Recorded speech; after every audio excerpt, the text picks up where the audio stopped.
Hello dear, আসসালামু আলাইকুম। This is Mohammad Arif Suleman. Welcome to my channel mass rider. আশা করি আপনারা সবাই ভালো আছেন। আল্লাহর অশেষ মেহেরবানি আমিও ভালো আছি। এখন অলরেডি নভেম্বর মাসের শেষ প্রায়, হ্যাঁ এখন তো নভেম্বর মাসের লাস্ট উইকই চলতেছে। বাট বিষয়টা হচ্ছে এখন কি শীতের টাইম, মানে শীত পড়ার কথা না, কথা তো, কিন্তু শীত পরে হচ্ছে একদম ভোরবেলা শীত থাকে, সারা রাত শীত থাকে, রাতের বেলা শীতকাল, দিনের বেলা গরমকাল, এরকম হয়ে গেছে। দিনে কিন্তু রীতিমতো গরমই লাগে।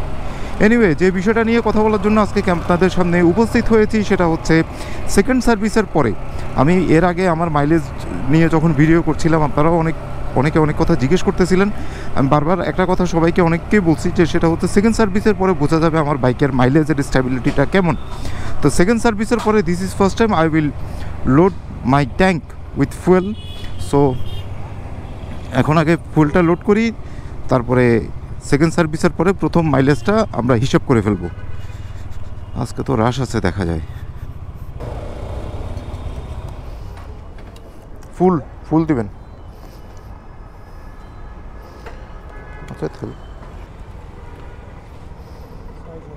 ঠিক আছে। 4.92।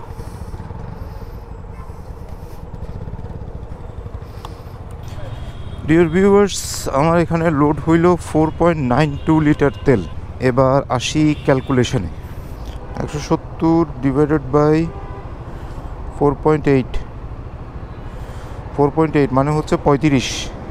Dear viewers, after second service এবার মাইলেজ পাইছি 35, ভেরি অ্যাজ ইউজুয়াল। অবশ্য এর আগে মাইলেজটা কিন্তু আরও কমে গেছিলো, ওই যে 33-এ নেমে আসছিলো, এখন 35-এর একটু উপরে আছে আর কি, 35। তার মানে এই বাইকের যে অ্যাভারেজ মাইলেজ আমি ওইটাই পাচ্ছি, 35। তাছাড়া 100%ই তো সিটি রাইড হয়েছে, এখানে তো আমি কোনো দূরে যাইনি। নেওয়ার পর থেকে আমি এখন পর্যন্ত যা রাইড করেছি, যতবার আমি মাইলেজ হিসাব করেছি, এই সব কিছু মিলায় অ্যাভারেজ মাইলেজ ইজ 35।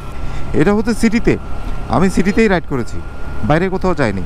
নাম্বার 2 যেটা, সেটা হচ্ছে হাইওয়েতে মাইলেজ কত দেয়, এটা অ্যাকচুয়ালি এখনও ওইভাবে ক্যালকুলেশন হয় নাই, যেহেতু আমি হাইওয়েতে লংয়ে যাই নাই।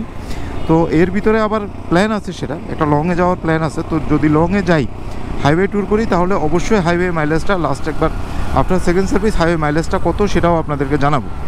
ও আরেকটা বিষয় আপডেট দেওয়া হয়নি, আমার এই সেকেন্ড সার্ভিসের আগে যে কয়েকটা প্রবলেম ছিল, অর্থাৎ এই যে চাপার প্রবলেম, ফুয়েল ইন্ডিকেশনের যে প্রবলেমটা, এগুলো সবগুলোই সলভ, আর কোনোটাই নেই, একদম সলভ, খুব ভালোভাবেই সলভ। সার্ভিস সবগুলোরই ফ্রি ছিল, কোনোটার জন্য আলাদা পেমেন্ট করতে হয় নাই, যেহেতু ওয়ারেন্টি পিরিয়ডের মধ্যেই আছে।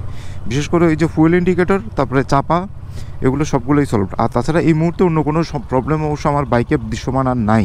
জাস্ট একটা ছোট আপডেট ছিল, এটা নিয়েই। সেকেন্ড সার্ভিসের পরে যেহেতু বলেছিলাম যে মাইলেজের আপডেট দিব, এটাই তো আজকে এইটুকুই। পরবর্তীতে দেখা হচ্ছে নতুন কোনো ব্লগে, নতুন কোনো বিষয় নিয়ে দেখা হবে, কথা হবে।